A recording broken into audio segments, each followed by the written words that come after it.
Hey guys, so chapter 1023 of One Piece just came out, and this one is kind of a dense one. A lot of stuff to unpack this chapter, so I'll just make no delay and get right into it, because it picks up pretty much right where we last left off last chapter with that amazing double attack from Zoro and Sanji against King and Queen, the combined Purgatory Onigiri and Mutan shots. That we see has sent King and Queen flying backwards or something. They're laying on the ground, but they don't really seem phased by it. King's kind of just staring up at the ceiling. We can't really see Queen's face all that well because of, the big brachiosaurus snout he has in his hybrid form. But I can assume that it's pretty much probably the same on his end. It's very evocative of the scene in Long Ring Long Land. If you know what I'm talking about, the one where Zoro and Sanji are having the groggy ring ball ring, the so it was called something, like it was groggy something, the like ball game where the one guy wears the ball in the head and you have to get the ball in the goal, whatever. That scene really, like, they really took a beating. And like, they're just kind of both lying on the ground staring at the ceiling, bleeding and whatnot, but really not phased by the attacks. And they're just like, we'll work together for like 10 seconds and we'll, wipe the floor with them. And then they did. It reminds me of that scene a lot. The way they're just really not phased by it at all. Um, and I think that definitely speaks volumes to how formidable they'll be. I mean, obviously, as top commanders of the Yonko crew, we already knew they'd be very tough. But I mean, thus far, we have not seen anything particularly great from the Calamities so far. Really, they've been punching bags to hype up other characters because obviously we've already seen with like Whitebeard's crew, with like people like Marco and Jozu, or even better with the Big Mom Pirates with Katakuri and Cracker. Like, how much Luffy struggled with those characters, we already know how um, difficult it is to overcome a Yonko commander. So once we get to these guys, and it's already well established that Yonko commanders are very powerful, I feel like Oda took some leeway to be like, okay, instead of hyping up how powerful these guys are, because by virtue of being Yonko commanders, that we already can kind of assume that they're very powerful. They've been kind of used to hype up other characters. Jack has definitely gotten the short end of the stick with that. Um, having been taken down by. Well, he broke even with Nekomamushi and Inorashi. He was pretty much gotten Ashura Doji got the better of him at least briefly. Whether or not Jack would have come back if that fight continued, it's debatable. But Jack had been used as a punching bag for a good while. Um, let's see, Queen hadn't really gotten that great of a showing either. I mean, he got flung around by Big Mom. Obviously, that's understandable.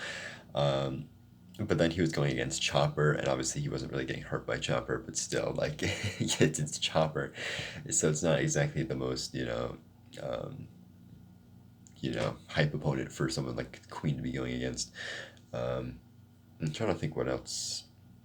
He was kind of getting tossed around by Sanji a little bit very briefly when the fights first started, when he was still in his full like Brachiosaurus form, stuff like that.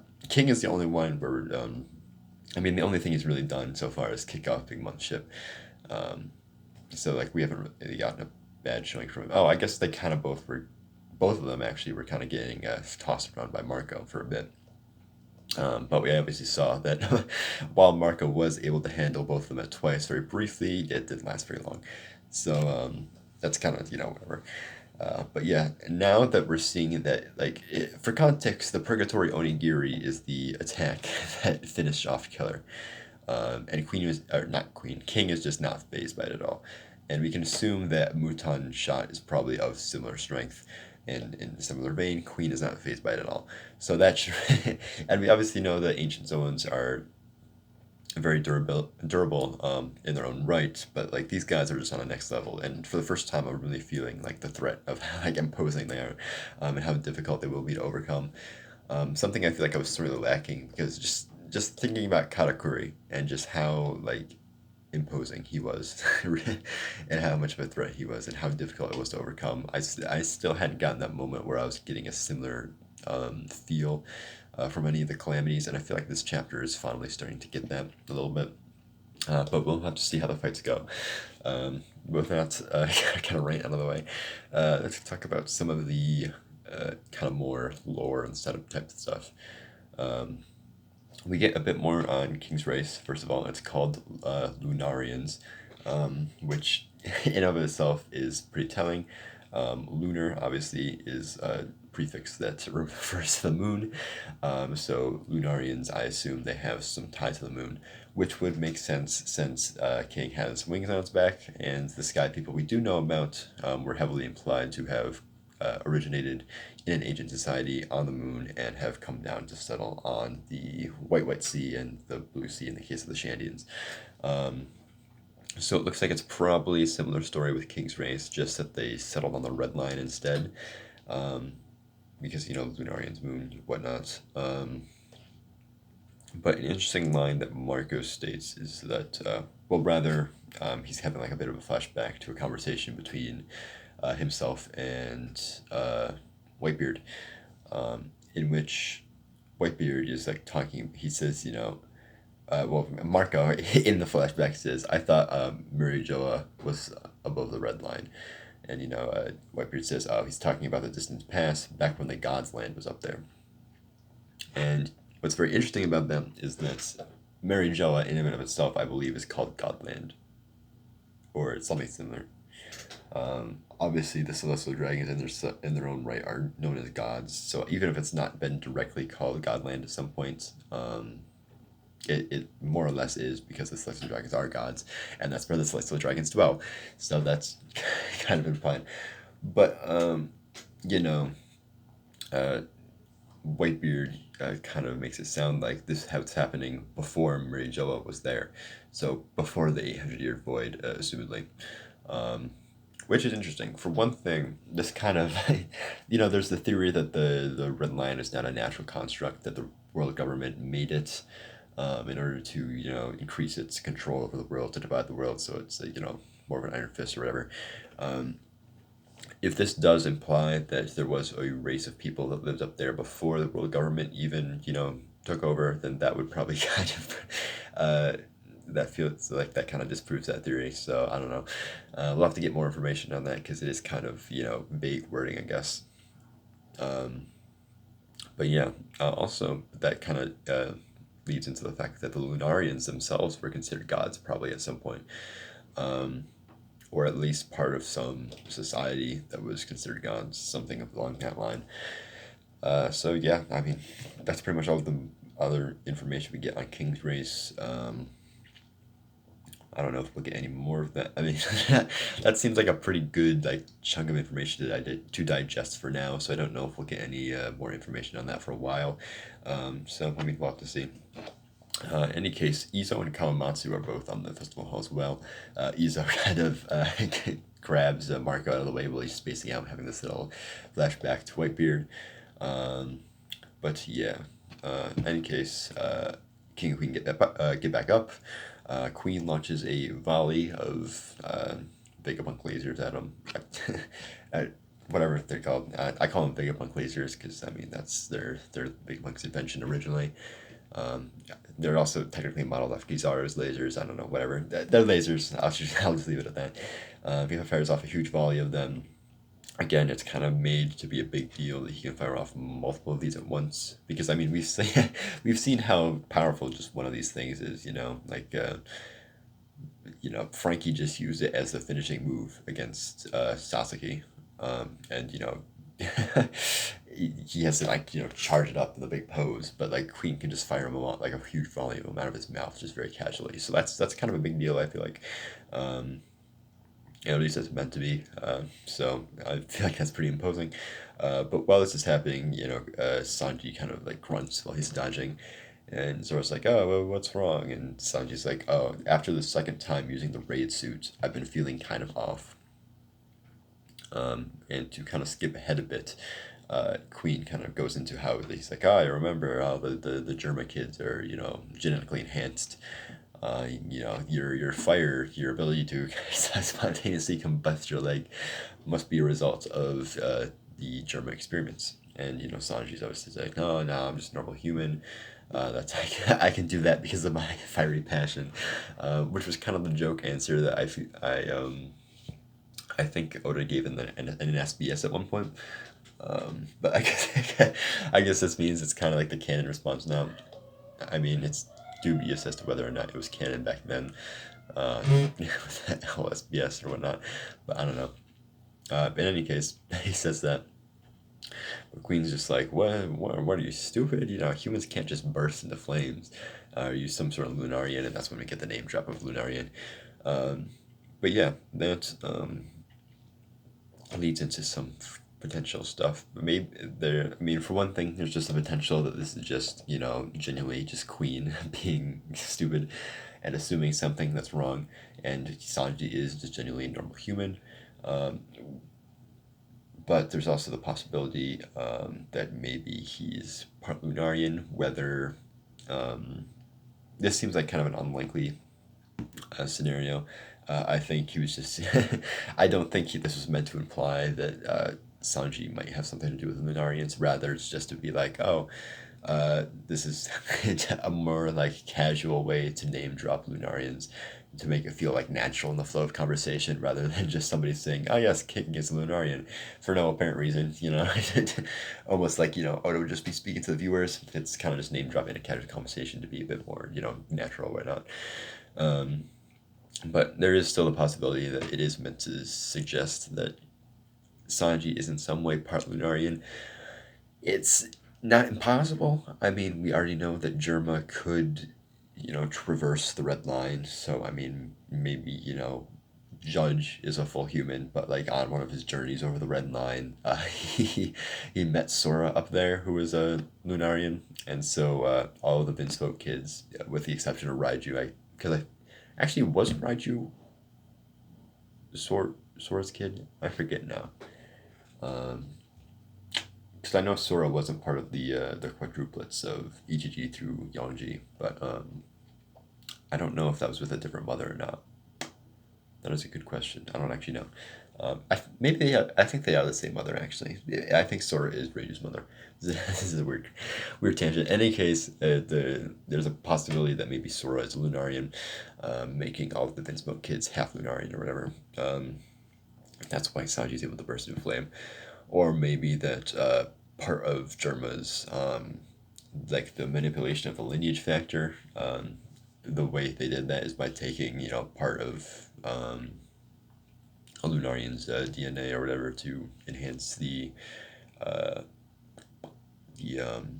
the German kids, and maybe maybe that is true because King is pretty emotionless, and the whole thing about the Vinsmoke kids not being able to experience emotion, with the exception of Sanji, obviously. So I mean, like, maybe that's like that's why he needed Lunarian lineage factor stuff, and Sanji just happened to get the side effect of being able to combust. Maybe part of the whole failure thing was that, like, oh, he didn't get the emotion thing, but he could get the fire ability. I don't know. But yeah, but I feel like the most likely way this is going is that by using uh, the raid suit, he has awoken like the Germa stuff. Whether or not he was like a successful experiment from the start, or maybe the lineage factor was in him and just has been like, not just dormant all this time. And wearing the raid suit finally like awakened it, like activated it, and that's why its body's being strange. Either way, it's not really that ideal of a scenario, considering the fact that his whole like thing in Whole Cake Island was the fact that he's human, and he is not like his family. And his mother Sora, literally she took pills or drugs or whatever to stop to combat the lineage factor manipulation that was happening with the kids in her body. And it only worked on Sanji, and she died of a sickness that came from overdosing on these drugs or whatever. Presumably, that's the implication. So yeah, I mean, like, essentially, Sora sacrificed herself so her son Sanji could be human, And for Sanji to actually all this time, I wasn't actually human. I was a successful experience of Germa. Kinda, maybe uh, lessens that whole sacrifice a bit.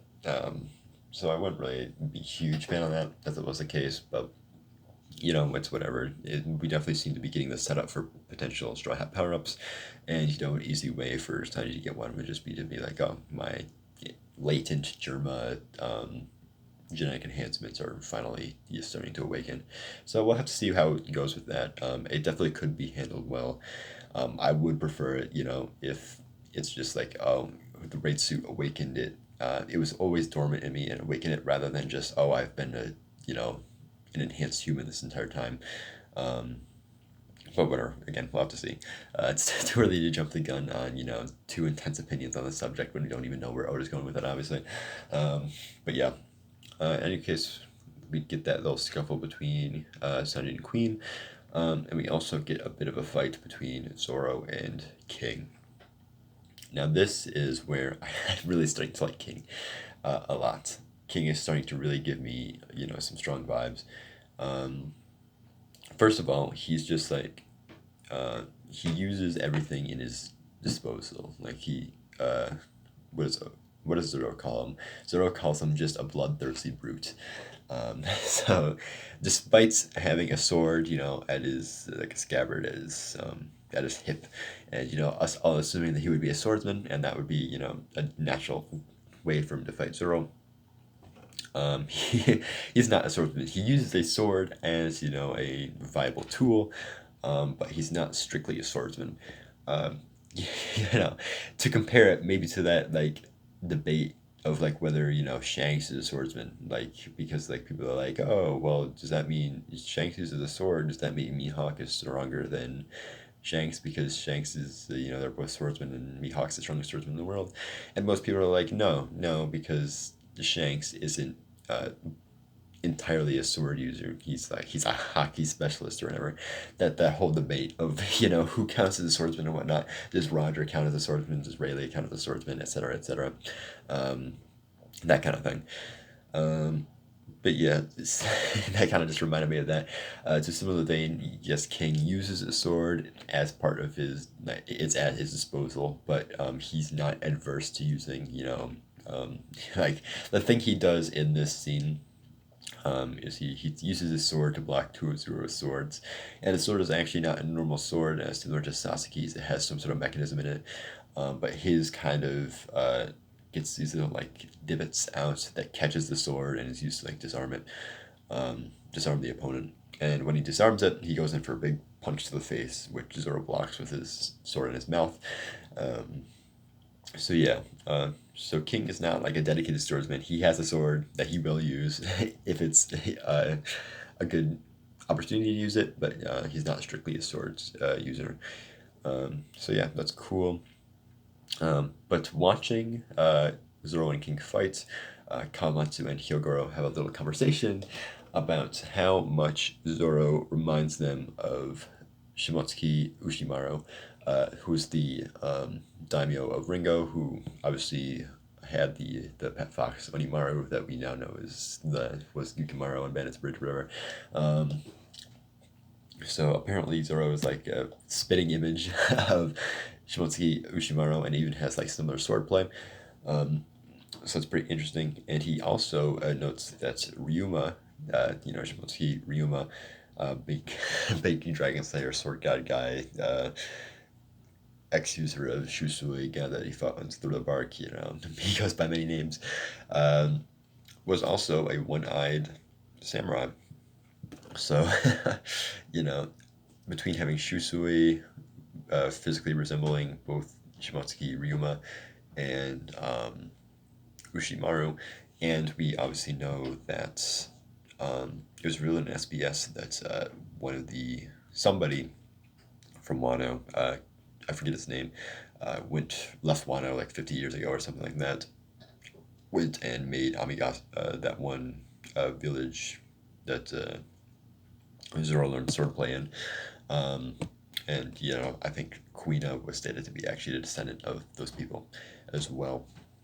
Um, But yeah, so I mean, whether or not this is just gonna be like I mean, it's pretty much all but confirmed that Zoro is a descendant of Ryuma at this point. Um, Whether or not that's going to lead into a potential extra Zoro flashback, maybe filling in the time, like, because what, he was like 10 when he went to the dojo, um, in where he met Kuina. So I mean, there's still like a lot of time in there, to flesh out like, who were his parents, how, what's their story, were they descendants of Wano, how did they get there, why did he start going around challenging dojos in the first place, that kind of stuff.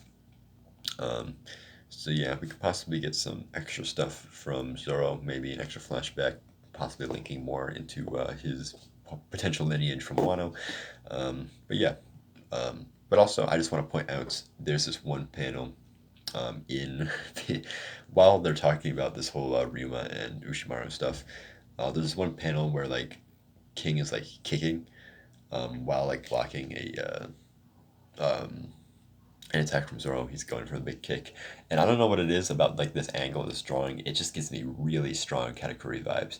And I just looking at the panel, I think it might just because he has like leather pants and a big leather boot, and that's all like spiky and stuff. Which obviously Katakuri also had leather pants and a big leather boot. So maybe, and there was like a few scenes. I remember one scene where like, Luffy used a like shave type thing where he like disappeared briefly, and Katakuri caught him and give him a big kick to the face. I think it's very visually, reminiscent of that, scene, just like that big kick. Um, but yeah, just strong Katakuri vibes from King. So yeah, if if the fight keeps going like this, I feel like I could really, end up liking King a lot. But we'll have to see. Um, Also, we get, brief updates on Inuarashi and Nekomamushi's fight. We see that Jack has gone into his hybrid form. From what I can tell, it looks like his hybrid form is like a centaur type thing, where he still has like four legs of like a mammoth, um, but instead of just a mammoth head, he's got his big burly Jack chest coming out of the top, and he's got a normal mammoth head on top. So he's got his normal two arms, so he's swinging around his funny little curvy blade things. I think that's what's going on. I don't, he could be bipedal, and I'm just like missing, but it looks like he does have four legs. But yeah, so Inuarashi, does the same thing that I think Nekomamushi did this as well in Zo. He takes the trunk and like flips, Jack over his shoulder, sends him flying out of the room. I don't know if he broke through the wall or if he went through the same hole that, Ashura made. I think you can actually see him flying over Ashura Doshi's, body. I think that's Ashura Doshi lying on the floor there. I could be wrong. Um, but yeah, uh, in any case, Inuarashi goes outside.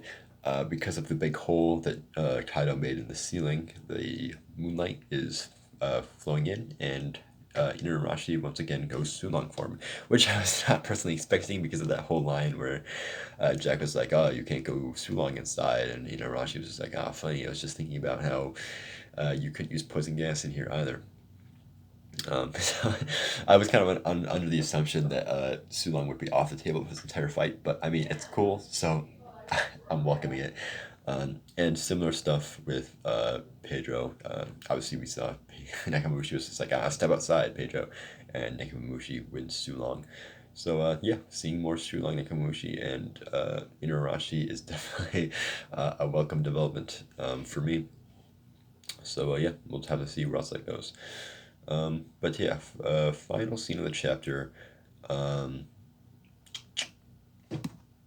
Momonosuke is an adult dragon now.